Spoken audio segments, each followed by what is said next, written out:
Welcome to the Stack of Stats podcast. It has been a minute. I'm Pamela Maldonado, joined by one of my very good friends here to talk some tennis. Of course, I gotta have Drew Dinsick, none other than well_capper on Twitter.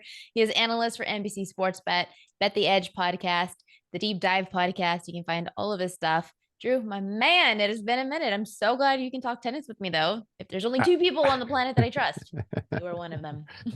Well, that's great. Hopefully, is the other Gil, who I hope to meet up with this weekend. I'm going to head to the U.S. Open. I'm extremely excited. I'm going to go see some tennis on Monday and Tuesday, maybe Wednesday if I can squeeze it into my schedule. So, this is cool. And the U.S. Open is the sort of the perfect bookend to what has been one of the best years of tennis in terms of entertainment that I can remember, going back to sort of the peak of the Federer, Djokovic, Nadal. Kind of all at the peak of their powers. Like, this was a completely refreshing and exciting season. And the U.S. Open, I think, will deliver in terms of putting a bow on what is it's just been a revelatory year for men's tennis. Well, you want to talk about exciting year of tennis. I'm going to say volatile. This has been, I'm going to toot my own horn. I am typically a crusher when it comes to tennis. And this year, I couldn't figure it out. It was the most volatile year.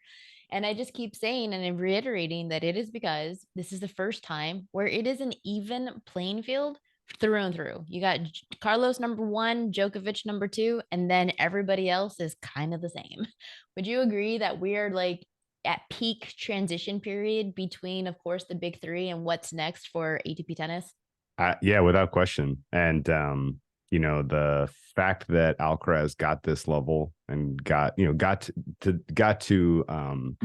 this degree of competitiveness with the greatest of all time in Djokovic by age 20 was a gift, because if you haven't been paying attention to tennis for more than the last couple of years, it has long been kind of a running joke that the next generation gets mowed down when they get to slam level head-to-heads against the all-time greats. Like, so many guys came through the next generation, and the next generation that were never able to get over the hump against Djokovic, Federer, or Nadal. And I kind of had given up hope that we were even ever going to see a real rivalry. Like, when Federer retired and Nadal is hurt coming into the season, you look at the state of men's tennis and you think, man, could Djokovic win like the next 8 of these? Like, it's not crazy. Like, no one's going to step up and challenge him. But then to see Alcaraz step into that role and be a foil, particularly at Wimbledon, was incredibly exciting. And I think there's an enormous mental aspect to best of 5 tennis. It's a war. It's chess. There are a lot of ways to describe how difficult it is to specifically solve your opponent on a given day. And if you don't have that experience of having done it at this level, then your chances, in my opinion, are pretty slight. So if you're the likes of a Jannik Sinner or a Tsitsipas is maybe the best example. Like, he draws into Djokovic's quarter. I give him very, very little chance of solving Djokovic, just because he has not done it at this level. He came so close in that one French Open final. And if that ends up being your quarterfinal for, quarter 4, you're probably going to get Djokovic minus 400.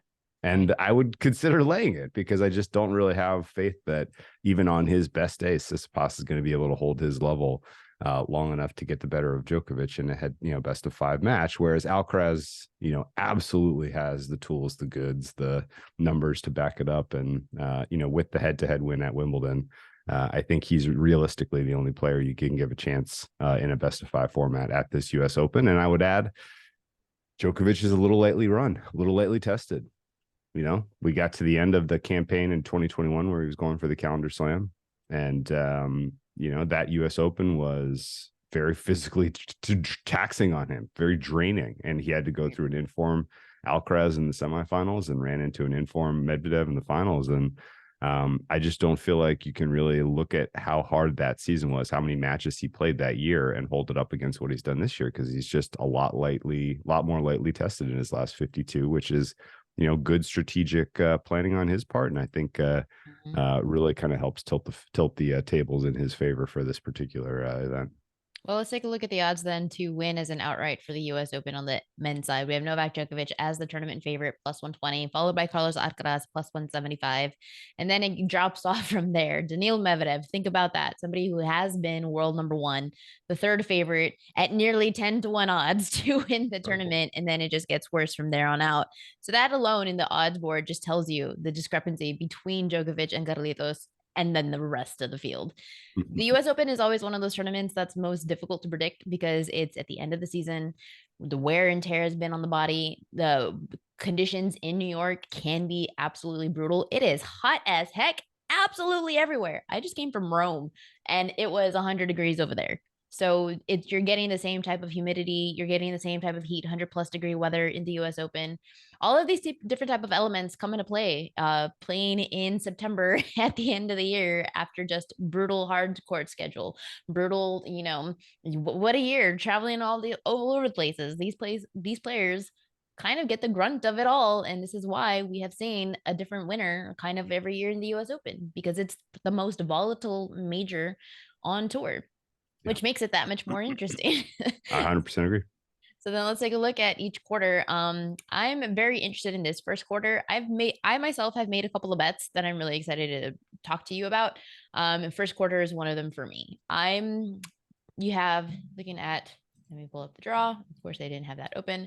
Looking at the first quarter, of course, you have Carlos Alcaraz as the number one seed. You have players like Dan Evans, who's always like a hardcore favorite for me. Alexander Zverev, Cam Norrie, who's been like in a bit of a rut for a while. Yeah. Stan Wawrinka, who's kind of Stan the man, seems to have been back in some moments this year. And then Jannik Sinner, somebody who can challenge Alcaraz, of course, if he gets to that point.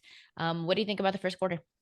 I think it's about as bad of a draw as Alcaraz could have asked for.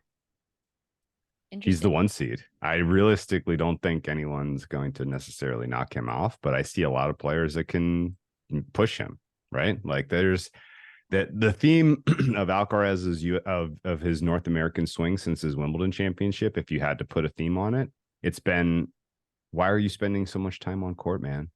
Like why in the world are you going 3 hours against Max Purcell? Like he's making a mess of some of these intermediate steps on the way to deep tournament runs, particularly in Cincinnati.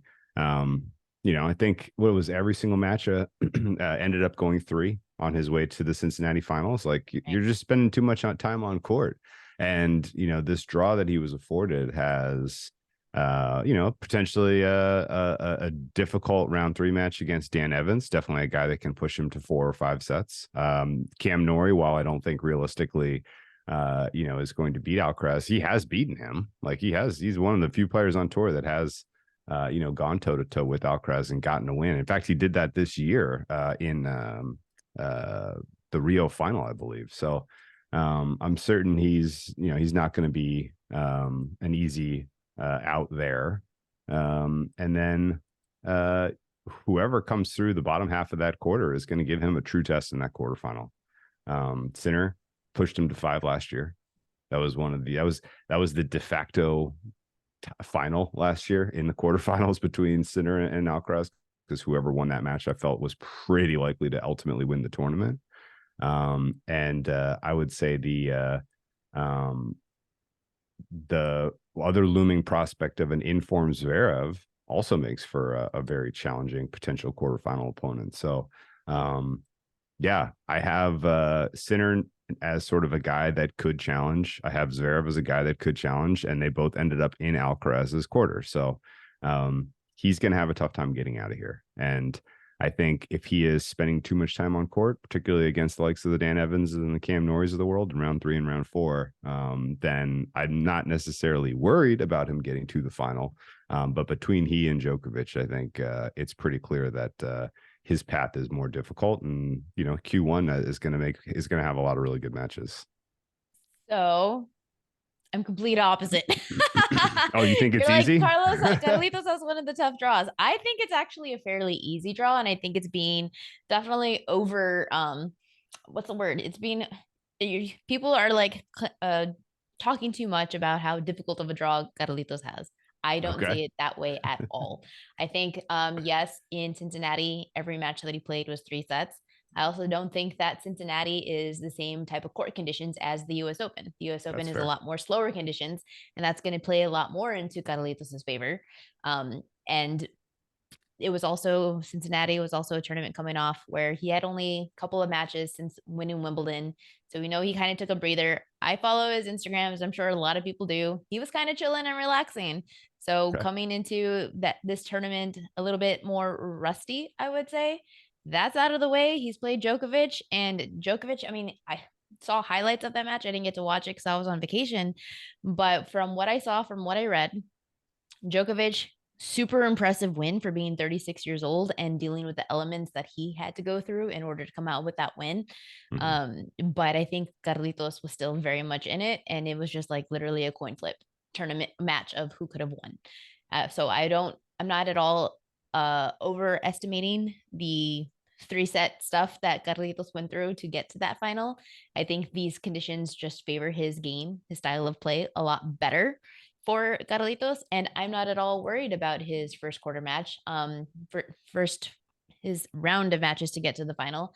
Potentially, he's playing players like like Lloyd Harris or Guido Pea in the second round. I mean, maybe Botic Van de Sanchel in. I mean, he just has not. Dan Evans would probably be his first challenge if Evans gets there. Evans gets there. I think even Thanasi Kakanakis is a challenger to Evans. But Sinner is right out of the gate. People's assumption straight to Sinner. It's going to be Carlos and Sinner in the quarterfinals. That's what we're going to see. I actually think there's a very good opportunity that Zverev upsets Sinner. I think In my so. I think opinion, that's it's real. Sinner who Just true. has the biggest problem here. Zverev over Sinner, 3-1 in head to head. Sinner has a shaky first round history here at the US Open. He lost the opening round back to back years. Last year, he went a full 5 against a barely top 100 player. Sinner has, in my opinion, the toughest draw, probably out of all the top seeds. His opening round against Hoffman, who is 5-4 against top 20 opponents this year, so he can be a challenging player right out of the gate for somebody who, for Sinner. Zverev is 18-7 overall. He's very good at absorbing pace. He has the experience of the US Open. He has the baseline power. He has a solid backhand. And I mean, in my opinion, I think there's just like a very good chance that we see Carlitos against Zverev in the quarterfinals, of which I obviously love Carlitos in that spot. Just the way that he destroys Zverev at Madrid, which he has said is his favorite tournament, just makes him look like a complete chump. 6-3, 6-3 win, and then a That was 6-1, big. 6-2 this year. So, in my opinion, it's just Carlitos has a fairly simple, compared to what people are wanting to give it, path to the final. Okay. Let me push back on a couple points. We agree on Zverev being live to get to the quarterfinal. Strong agree there. And I think he's going to probably be a bet if he's in the plus 150, 200 range against Sinner head to head. I like Zverev's game. I remember he was pretty much equal. There was the year that he made it to the semifinals here at the US Open and lost to Djokovic in what 5-set I fashion. said, yep. That year, basically in the US Open, you had a 3-way tie for who the best player was between Medvedev, Djokovic, and Zverev, I thought. And, ultimately Medvedev wins because he only had to play one and Djokovic had to play two, and they were Right. pretty equal. So if that level of Zverev shows up at this particular tournament, then he is definitely live, in my opinion, against Alcaraz. I'll point out that Zverev got the better of Alcaraz in best of 5 format at Roland Garros in 2022. And, he was a meaningful dog in that match. He got through in 3-1, winning the clutch tiebreak there, and then was giving Nadal all he could handle in that next match before he ultimately, blew out his ankle and, missed all that time. And I would say that, even in the result in Madrid, as embarrassing as it was, 6-1, 6-2 is not competitive. I think Some of that was, he just had not had as enough, Zverev that is, had not had enough time back on court to really kind of get into the groove. Once he got to the semifinals of Roland Garros, I thought he kind of like, okay, mission accomplished. I've made it back. Like now here we go. I thought he played pretty well in Wimbledon. Not great, but well enough. And I think this is kind of the right time to expect him to get closer to what we saw from his peak in 2021. The other kind of thing I'll ask you about Alcaraz, since it seems like you're much more bullish on him in general for how to rate him. Right. His hard court ratings in the last 52, like for some reason, like they're not as good a numbers as I thought they were going to be. Okay. Djokovic is 39-3 on hard court last 52. Alcaraz is only 29-7. And the number that really stands out as a question mark head scratcher, what is going on here, is his service points won.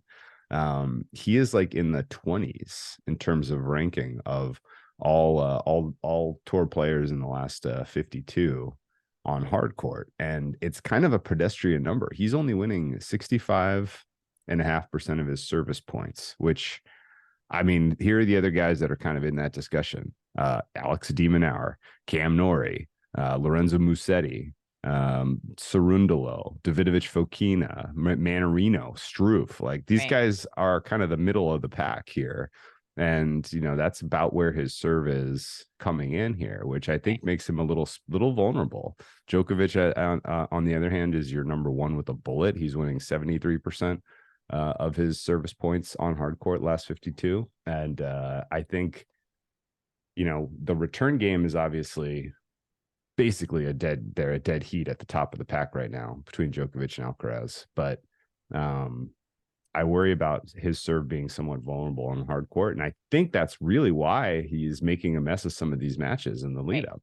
Like he's getting broken early when he doesn't need, when he ought to be, firing a little harder. So that's kind of what the numbers are telling me to some degree, that there is a warning sign here of his service game in general. But yeah, let me add up here. For my full rating here, I got let me see where he stacks up on hard court last 52. Let's sort this. AH. Sorry, I should have had this done before we got started, but he is right now fourth. Medvedev, Sinner both have better numbers than him on hard court the last 52 for some reason. And, these actually kind of almost tied with Berrettini and Taylor Fritz. So, I think there is a reason to potentially be concerned that he's going to go too far, drop a couple sets to the likes of an Evans or Norrie, and that opens the door for a guy like Zverev, who I agree can beat Sinner and could beat Alcaraz. So I don't think it's worth backing Zverev future at this price. No. Because I think if you just parlay the money lines against Sinner and against Alcaraz, you're going to get pretty close to like his outright number because he's going to be a dog in both those matches. And so I think that's ultimately what my strategy is going to be. And Zverev is prone, I think you said it, to the early round upsets or collapses or surprise getting beaten at slam level. That's absolutely on his resume. And so you can avoid some of the potential losses of playing a Zverev future now. If he ultimately no shows early. Does that make sense? To answer your questions about, first off, the win-loss records compared to Djokovic versus Alcaraz, couple of things come to mind for that. Is one, how many of those 7 losses were to Sinner? Because that's really been the most competitive player to challenge Alcaraz, probably most definitely in the last 52 tournaments. And then 2, how many of those losses came after he won a title? Because he's been winning quite a few titles. And we know that you don't typically back somebody who's coming off a win and then take them in the first round, like second round, third round, the early rounds of the next tournament that they play. Those would be my questions for you of, all right, you can look at a stat in one way, but now do a deeper dive, and how many of those am I actually like worried about? So for example, Alcaraz losing, what was the match that he lost pretty early? He lost to that known ranked player in straight sets but he had just won 3 tournaments like back to back to back. So Sure. it was one of those, well, am I worried about that? No, he's played a lot of tennis in a very short amount of time. So take that out of the equation. He lost to Tommy Paul at the Canadian Open. Okay, well, that Yeah. was his first tournament since winning Wimbledon. Great, not worried about that one. And then so you kind of look at situations like that, losing to Djokovic at the French Open. That's also not a loss that I'm going to take. We all know that he got injured in that situation. So right Yeah. out of the bat, I'm already thinking that's 4 losses that are irrelevant to me. Okay. So that's number one. And then number two, what was the other point that you said? It was his win-loss record, his rating, which that was that. And then his other one was the other point that you made was Service points one is just kind of low for okay. hard court for So some I'm never reason. backing Carlitos because of his serve. I'm backing him because of his return game and the variety Sure. that he has. He's kind of very similar to that of the Nadal, where you know that he's gonna get broken, but then he's gonna break right back, and you could actually take it on the live line that he probably breaks back immediately after, almost always. And so it's kind of one of those. Not worried. I love his return game. He has the most every weapon at his disposal on tour. This is why he is winning so often and doing so well against Djokovic, who's the only other player that can contend with him at this point. Um, so to Okay. answer both of those points, I feel like his draw pretty simple. Not worried. It is. I am interested in Zverev. He is the most interesting player to me in this quarter for all the reasons I already mentioned. But Sinner was somebody that I've been high on all year long. I knew that an ATP 1000 win was coming. I just predicted it 3 months too early. I thought it would happen in February, March, April, and it just happened in the last few weeks. So he is somebody he has like he's probably, aside from Djokovic and Alcaraz, he has the best hard court record on tour this Yeah. season, but it's just a bad draw for Sinner. Right out of the gate against a competitive player, potentially facing Zverev, who he doesn't have a good head-to-head record. I mean, it is a tough draw for Sinner. So I am interested in Zverev, ultimately Carlos. So we're on disagreement here Okay. right out of the gate, which is Well, good. so no, I think the key question I guess then is I your points about when Alcaraz lost are fair. Like honeymoon period after he wins his first slam last year, he had some shockers in October. There were some couple of bad losses to Felix, a bad loss to Guffon, but again, he was in the honeymoon period after winning his first slam. He retired against Rune, which was an injury issue. Right, And right. so yeah, the losses this year, after coming back and winning Indian Wells, he loses to Sinner at Miami. And then yeah, Djokovic in Cincinnati obviously is the most prominent of these. But Mhm. yeah, it's these are somewhat excusable. They did come after huge wins. You know, Tommy Paul beating him after he wins Wimbledon. That kind of stuff I'm not super concerned about. I agree. Um, I don't think there's any value yeah, in taking Alcaraz to win minus 190. You believe there's a no, chance for Zverev. This is just one of those quarters where it's like, okay, most likely it's going to be Alcaraz. And then, like you said, I like your strategy of look for Zverev as an underdog to possibly Sinner, if that match does come to fruition, or possibly even covering like a game spread, a set spread to Alcaraz. Because, yeah, I yeah, believe that Zverev also has the weapons to be competitive, at least. yeah. So I guess the key things I'm looking out for between now and then to decide whether to back Zverev. It's price matters obviously in this equation is first and foremost. Like if you're not getting better than plus 250, I'm probably not going to play it. Right. Zverev, that is. But if I'm seeing kind of Alcaraz spending too much time on court in rounds 1, 2, 3, 4, if I'm seeing his service points, service points one numbers are coming in about what they've been in the last 52 on hard court, and Zverev is avoiding double faults, and is just in general his head is in the game. Then I'm probably pulling the trigger and playing Zverev to beat him head to head. But you're right, set spread might be a better approach there. Games handicap might be a better approach there. It's going to come down to tie breaks probably. It's going to be a pretty close match, I think.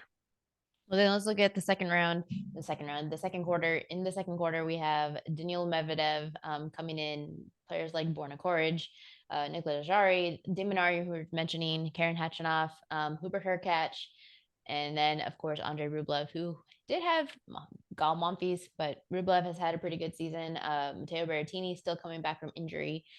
John Isner, who's playing in his final tournament before retirement after announcing his retirement recently. So it's a very good second quarter that has me Yeah. interested. What are your opinions? Yeah, really, really, really fun quarter. Lot of potential good mid round matches. Some of the best tennis we see in week one is probably going to come from Q2. I rate Rublev fine. I rate Kachanov well. I rate Demonauer well. I rate Medvedev well. And you mentioned all those other names in the middle who, oh, we didn't even say her. Yeah, you said Hurkacz. Hurkacz is in my top 10 hardcore players last 52. So yeah, there's a lot of guys in this section of the draw that could potentially do some damage. And I think a Price coming through wouldn't shock me at all. Berrettini finding some form and making it into week two wouldn't shock me. I think that Berrettini Rublev match is going to be a ton of fun potentially to punch a round four ticket. I'm excited to see what Hatchnoff looks like because he's been on and off the court injuries, dealing with injuries and things like that. And I'm not sure he's back necessarily, but if he is, that makes for another really great third round against Hurkacz. So yeah, both those are spectacular potential matchups. Hatchnoff Hurkacz and Berrettini Rublev will be just awesome third round matches. Demonauer Jari, awesome third round match. And then yeah, Medvedev versus I don't know who out of that mix gets to the third round, but yeah, I'm high on Medvedev relative to market. My numbers make him the third most likely player to win this. I'm surprised to have him third rated, honestly. He's had an up and down season, but you know, he's still performing at a really high level last 52. His return points won is higher than Alcaraz, higher than Djokovic, higher than Sinner. He's number one on tour, last 52 on hard court in terms of return point one percentage, which is surprising. So So looking at the second yeah. quarter prices, then you have Medvedev plus 125 to win the second quarter, followed by, and then it drops off Hubert Hurkacz plus 600, Rublev plus 700, Diminar 1200, and then beyond. So then would you say you have Medvedev coming out of the second quarter, or would you buy that price at plus 125? I've been looking at it. I haven't played it yet.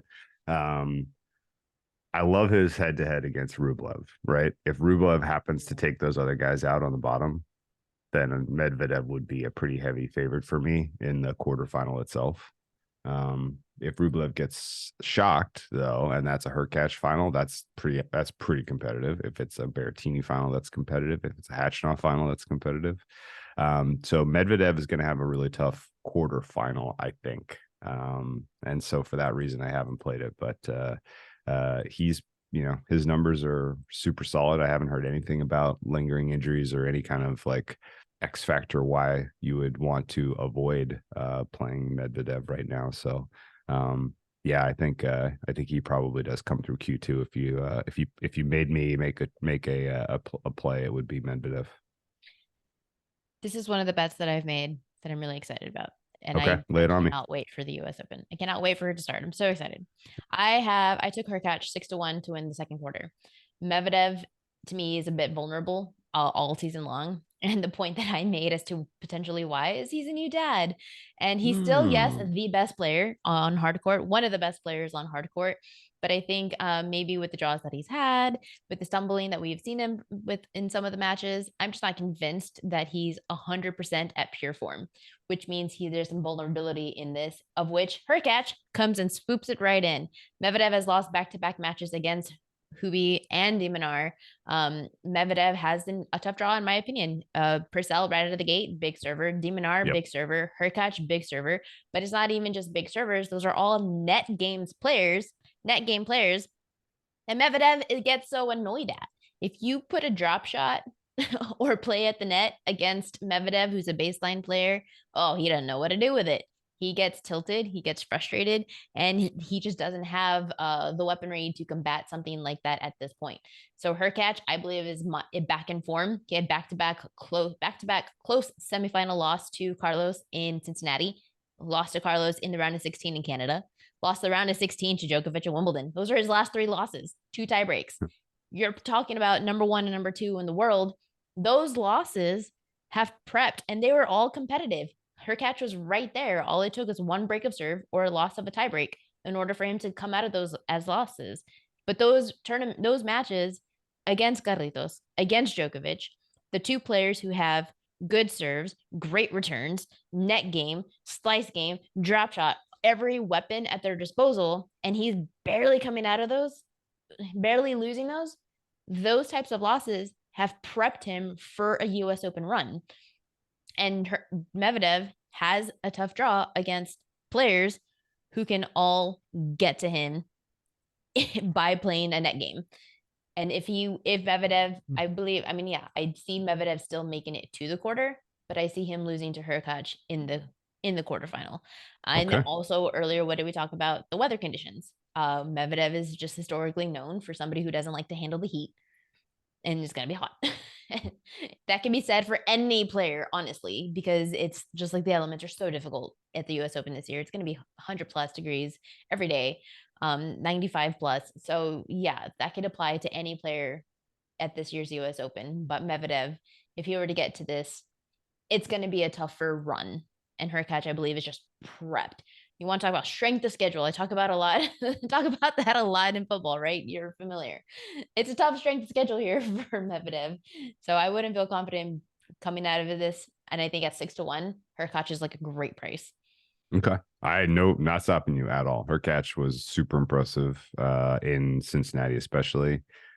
He had that was one where it wasn't really about Alcaraz, I didn't think, kind of underperforming. Her catch was just awesome out of the gate there. He had him on the ropes.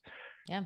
And Alcaraz had to dig deep to come back. And you're right that Hurkacz actually he has a 3-2 career head-to-head record against Medvedev. And if that's ultimately your QF, then that's going to be a tough one for Medvedev. So no strong disagreement. This is a really good quarter. I think it's pretty flat. So laying any taking any kind of short price doesn't make a ton of sense, which is I think why I haven't bet it yet. Right.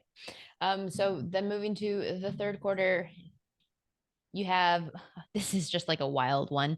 The third quarter is probably the most volatile in my opinion. Players who have just been up and down all season long, either injury or underperforming. And Casper Ruud definitely one of them. Sebastian Corda still just hasn't found his rhythm. Richard Gasquet is one of the older fellas. Tommy Paul coming off a good run. Alexander Bublik, who looked great on tennis and just hasn't done anything since. And then Holger Rune, who 2022 just made a lot of noise. 2023 has kind of faded away. So what do you think about the third quarter? Yeah, Rune was a guy that I had affinity for, kind of coming along with Alcaraz in terms of like making a new big three. I still think realistically that could get there, but right now he's not in good form. There's no denying it. He's a young player. He does not really have his legs under him yet in terms of the grind of the ATP tour over the balance of the calendar, and he played too much tennis this spring and summer. And I think he needs a hard reset before you get involved betting him in any kind of capacity. That said, so that basically makes this third quarter wide open because Ruud, same story. Like he's nowhere close to the level we saw from him last year. He looks like he needs a long break to reset. So the door is wide open. Somebody come on through. There's potentially going to be a big price that surprises in this quarter. And I haven't figured out exactly who that is yet. I wish I could tell you I know who it is, and this is how to attack it. You mentioned Bublik, who's interesting to me because his path is pretty favorable to make a deep run. Davidovich Fokina as well should get to at least the third round. Tommy Paul should get to the third round here. I think realistically that section of Paul to Rune is probably producing your quarter final winner. The guys on top in section 5, Ruud probably just comes through and loses. That's kind of my gut. Yeah. I wish Francis Tiafoe had shown us more since his awesome run last year, but he seems to have taken a small step backwards. So can't realistically say he's worth the price you're seeing. There is no one in my top 9 men on tour, last 52 on hard court that are in this section of the draw, Right. which is wild. So that is to say, this is the weakest quarter by margin. Rune is my 10th best player right now. But again, being out of form makes him a no pick. Tommy Paul would be the second highest rated player I have. He's 12th. And I think a lot of other people are already gotten on the Tommy Paul quarter price bandwagon, and it's gotten beaten down. So Right. I don't think currently there's a ton of value there. But Paul, hey, gun to head, picking Paul is not crazy. Paul is my favorite to come out of the third quarter, and simply Okay. for reasons you mentioned, we've talked about. He's probably, you can't even solidify this with like a definitive response, but Paul has been the most consistent player in this quarter, and that's honestly not saying much. He's 23-9 on hard court this year. He had, and I'm basically what I basically did for this tournament is, have you played Carlos or Djokovic? Great, you're prepared. And that's definitely that's right now would be Tommy Paul. He had a close third round loss to Carlitos in Cincinnati. He actually beat Carlos in Canada, but we talked about how Carlitos was coming into that probably just underprepared. And plus, he's going to have the home crowd support. This is going to be similar. You mentioned Tiafoe, how we wished we had seen more from him out of since last year's US Open. I feel like Tommy Paul this year could be last year's Tiafoe. Cool. Yeah, that works. He's got the mentality for it. um, you know, among the Americans, like I worry about a guy like Fritz, and we'll get there, I guess, in a minute. But um, there are some Americans who go into Flushing Meadows and their game steps up a level, and there's others that go in there and they're nervous about performing for the home crowd. And Paul seems like the former.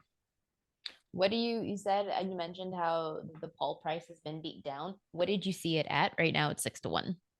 I saw some 750s and some eights All on right. the open, and I think six to one still not crazy. That's actually a better price than I would have guessed. That's a pretty fair price, in my opinion, considering the players that I'm looking to be upset either in the third round or the fourth round would be Casper Ruud losing to somebody maybe like Martin Fucsovics, or Tiafoe defeating somebody like Casper Ruud.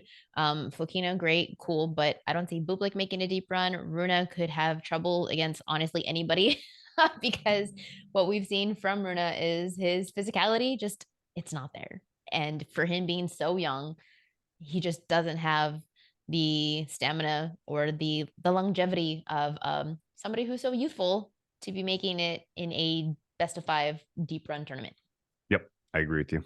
So because of those, Tommy Paul by default and Tiafo become the two options, and consistently just basis, I got to go with Paul, of Yep. which it could be anybody. Oh, We're going to be talking because about, the oh my God, Dominic yeah. team finally came out of his shell. No, no.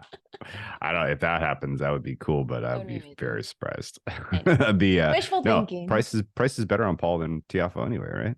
Right, it is. Yeah, so that's enough to tilt me for sure. So then looking at the fourth and final draw, fourth quarter, we have players like Stefanos Tsitsipas, Milos Raonic, Christopher Eubanks, the U.S. player that's done fantastic in 2023, Lorenzo Musetti, who's given players like Novak Djokovic a run for their money in best of 5 tournaments, Taylor Fritz, Felix Auger-Aliassime, who has been probably one of the biggest disappointments of the year, of the season, followed by Novak Djokovic. And so what do you think? This is the easiest draw for Djokovic you could ever ask for.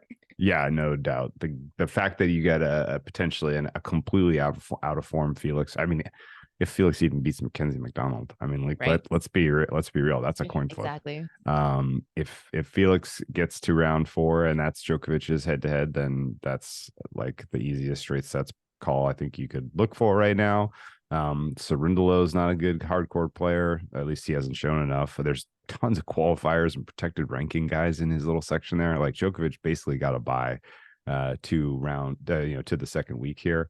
And presumably he's gonna play one of the guys that he's just absolutely lives in their head in either Taylor Fritz or Stefanos Tsitsipas, most likely. Neither guy, I don't have either guy on like upset alert necessarily. And there's no like long shots that I really have an affinity for in the mix here. But I would say the Tsitsipas or Fritz coming through into the quarterfinal against Djokovic are drawing dead. Djokovic should probably be in like the minus 400-ish price point here to win Q4. I haven't even bothered looking. Yeah, he's minus 400. That sounds right to me. And I don't honestly think any of the players in this quarter have better than a 5% chance to beat him in a given head to head. I'm interested that you're mentioning Tsitsipas possibly making a deep run. I kind of like him to be upset here in the first round against Milos Ooh, Raonic. okay.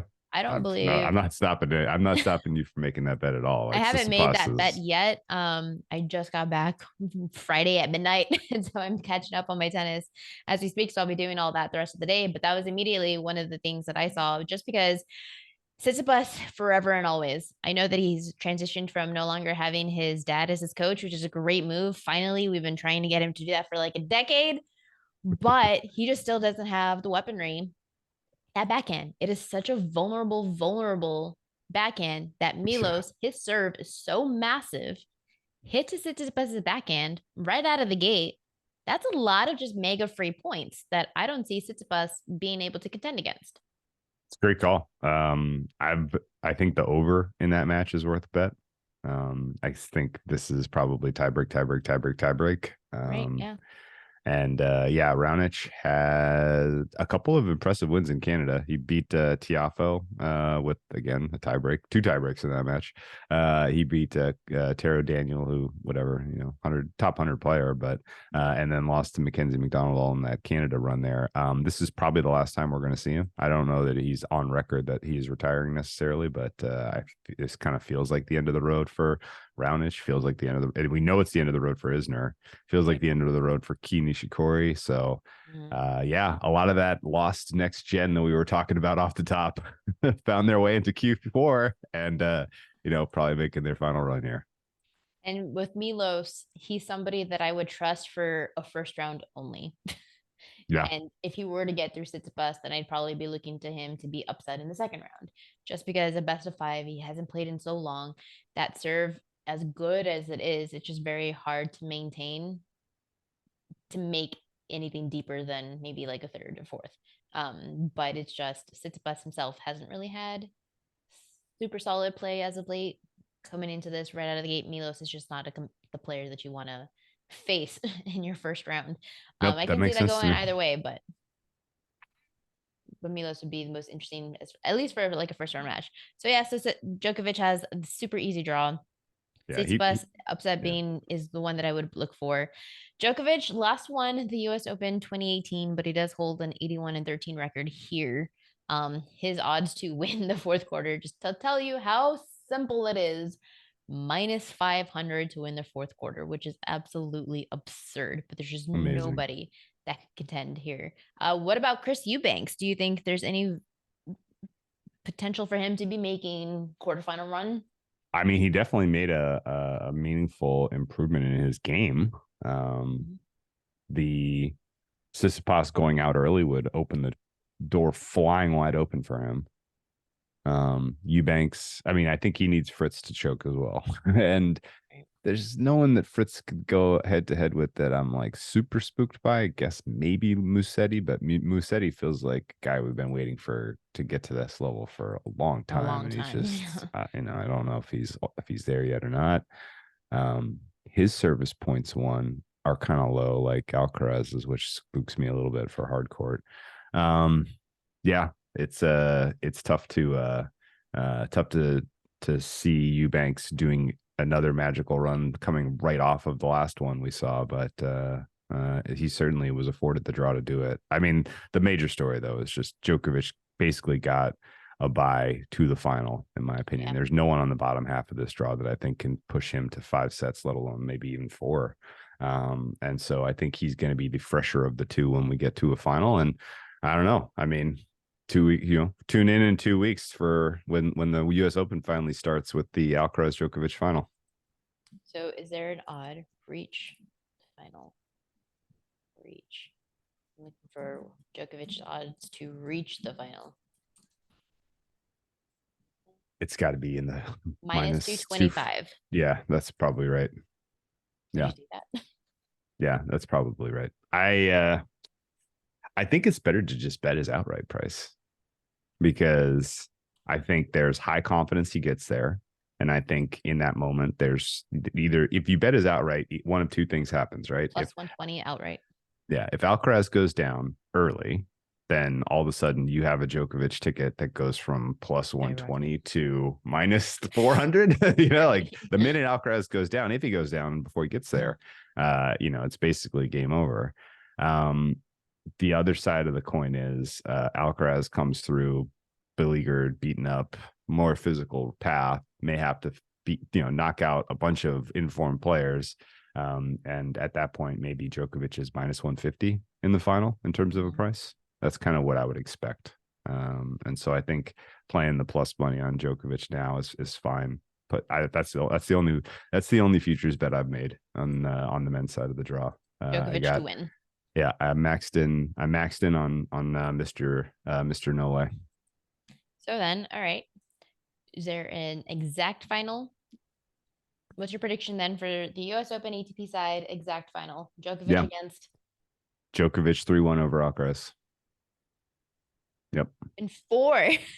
Yep. Wow, that's pretty bold. Why do you think in 4 sets? Because I think the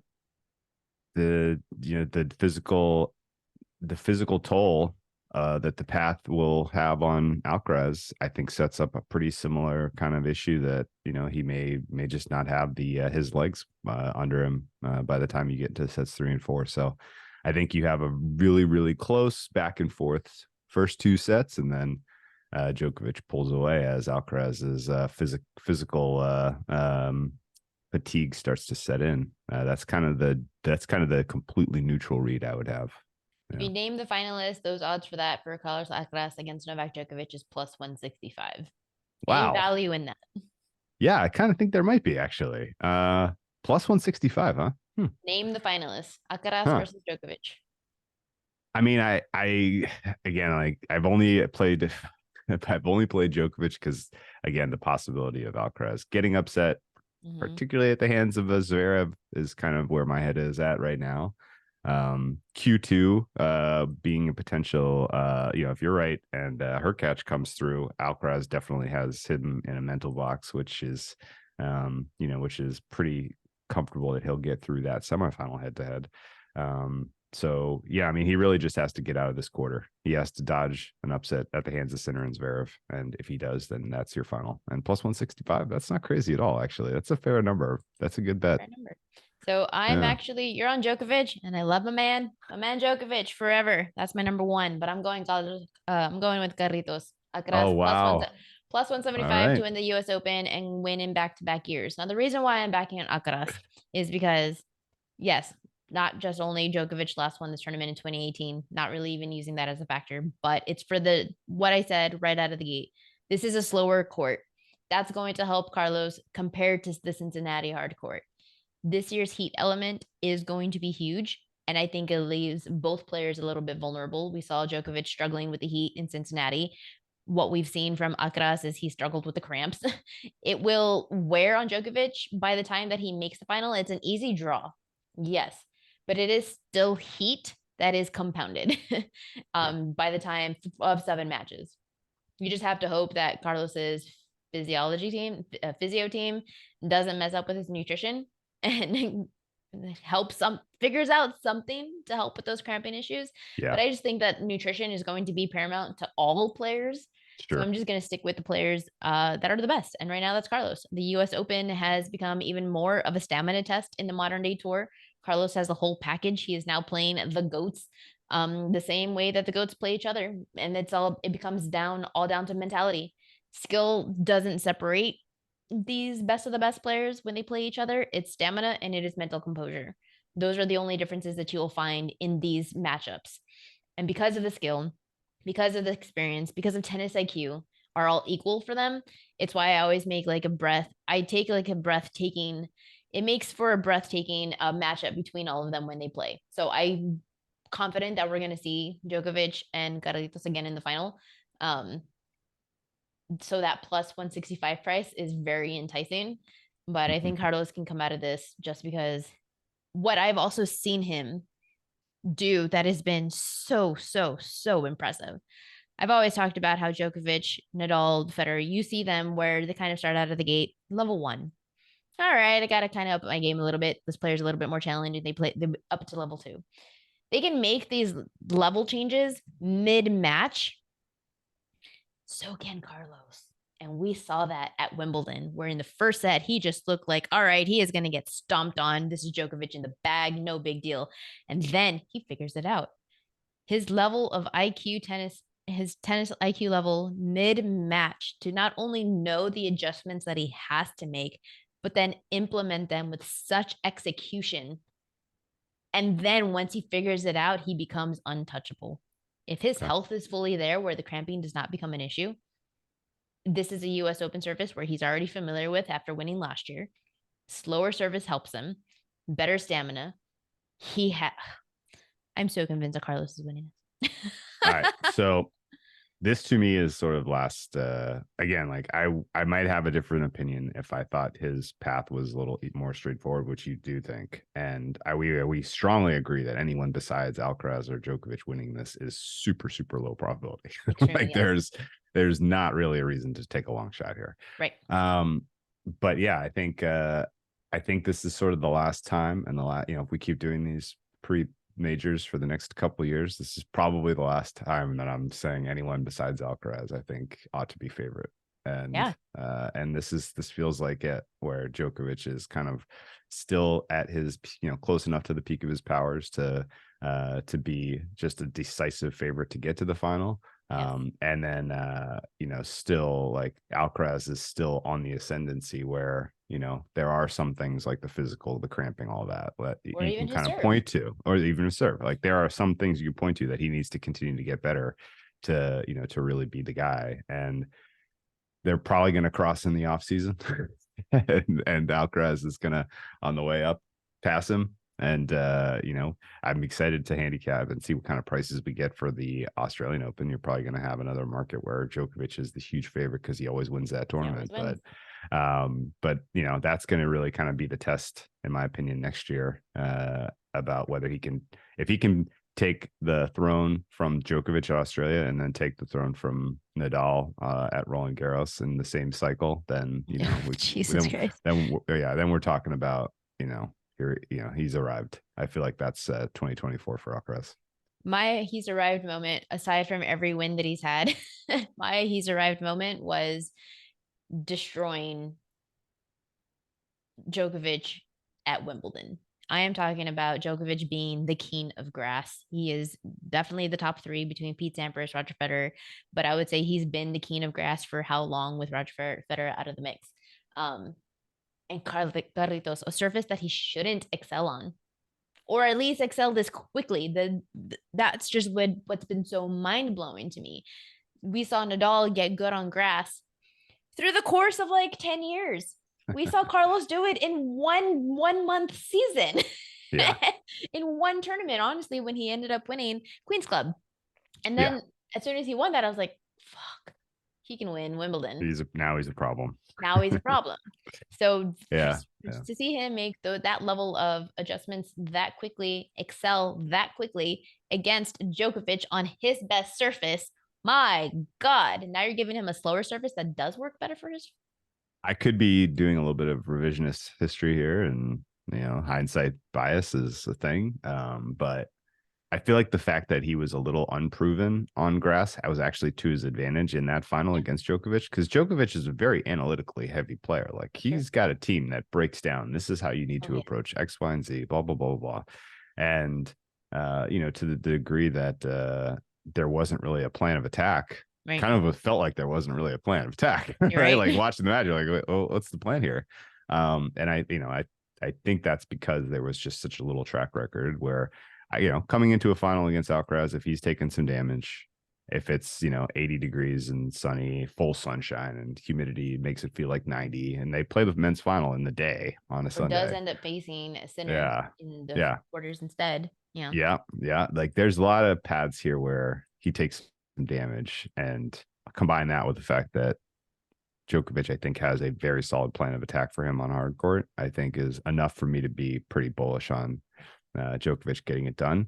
But again, like this feels like this is it, like last chance. Last chance. In my opinion, I think Alcaraz is going to be so nasty next year. Another year, another off season to retool a couple things, and we're gonna have numbers on him that are like, There's a period in ridiculous. 2016, 2017, 2015 around there where you could bet Djokovic to win every tournament, and he did. Yeah. I've already reached that point with Alcaraz. I reached that point last year when I said he's winning the U.S. Open last year. Then you can bet him to win every tournament. And the reason why he hasn't won was because of that cramping. I definitely believe he should have won Roland Garros, and he was well on his way to. But just like I've just reached that point, and we've seen Djokovic even in his interview say, "I've never played anybody like him," and that's Djokovic saying that after playing Roger Federer and Nadal, to still Incredible. say, "I've never played somebody like him." Novak knows that Carlitos has arrived. So now I'm at the point where you bet Alcaraz and that's it. And you will make Okay. money in the next few years because there's nobody right now that can contend. Um, and then whatever happens. So just to recap then, Whale has Drew Dinsick, has Novak Djokovic plus 120 to win the US Open. I myself have Carlos Alcaraz plus 175 as the second favorite to win the US Open. But we both Okay. agreed that it's most likely scenario Alcaraz versus Djokovic, which you can find at plus 165 for the exact finalists. Any other wager that you liked other than the That's futures?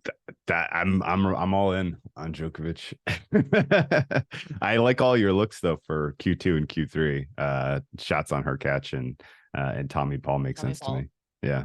Those are good. Those are fair numbers. Yeah. Those are And going actually, to if you shop around, you can find Tommy Paul still in the eight to one range. He's sick. still around. So Such a great number. yeah. Yeah. So Tommy Paul, I have 6-1 to win the third quarter, and Hurkacz also 6-1 to win the Tommy second quarter. Paul. Yep, I dig that. Both of my numbers support both those. Yeah. Well, regardless, this should be a fun US Open. I'm super excited. I think there's just like a lot of upset opportunities up and down the board. So I'd be looking for a lot of underdog spots. Typically, I like to wager Ooh. money line favorites and kind of make those. You can't do that this year. I think you kind of really have to look for the upsets, for the possible underdog upsets against players like Holger Rune, Casper Ruud, maybe even Taylor Fritz, Francis Tiafoe, Jannik Sinner. I mean, there's just like a lot of upset opportunity, which could really make this a profitable US Open if you play your cards right. It's gonna be a great tournament. It is going to be a great tournament. Well, Drew, thank you so much for joining me to talk some the greatest sport on earth. Let's be honest. I know that football just started, but tennis, man, tennis. This is so, it. Yeah, so we do get to make put a sure to bow on the follow season. Drew's. Yeah. He is analyst for NBC Sports Bet. You can check out all of his stuff there. You can also see his stuff on Bet the Edge Pod and the Deep Dive podcast. Any last words? Nope, that's it. Best of luck. Enjoy the awesome final slam of the 2023 calendar. Let's go, Carlitos. That does it for another episode of Stack of Stats.